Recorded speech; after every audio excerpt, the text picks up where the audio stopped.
Lungo applauso, iniziato nel piazzale del Duomo di Milano e proseguito all'interno, quando pochi minuti prima delle 15 il feretro di Silvio Berlusconi arriva in cattedrale. All'esterno ci sono almeno 10.000 persone. Qualcuno stringe in mano le bandiere di Forza Italia, altri sventolano quelle del Milan.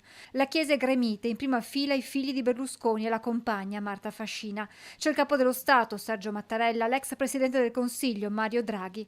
Molti rappresentanti del mondo politico e imprenditoriale veneto, giunti nel capoluogo lombardo per l'ultimo saluto. Ci sono il ministro Carlo Nordio, sua una delle tante corone di fiori poste all'esterno, insieme agli altri membri del governo, con la premier Giorgia Meloni. C'è il presidente della Camera, Lorenzo Fontana, l'onorevole Flavio Tosi, coordinatore regionale di Forza Italia.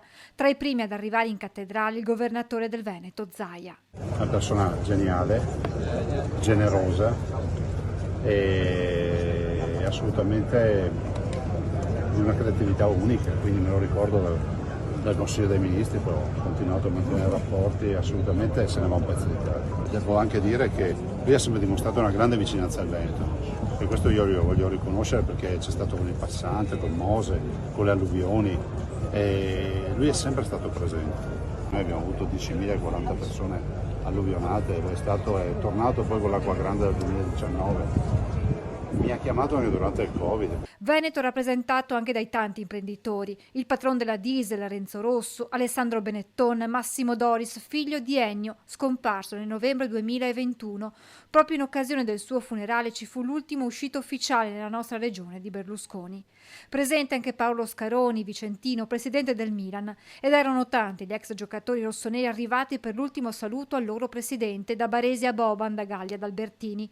E ci sono poi leader internazionali come il premier ungherese Orban, il presidente del Senato, la Russa, e ci sono anche gli avversari politici di Berlusconi, da Renzi ad Elly Schlein. Durante l'omelia, l'arcivescovo Mario Delpini ha tracciato un ritratto di Berlusconi, imprenditore, politico, uomo.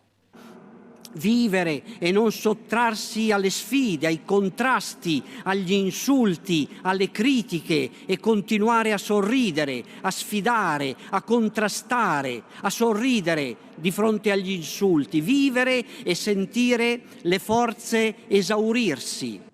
Quando un uomo è un personaggio, allora è sempre in scena, ha ammiratori e detrattori.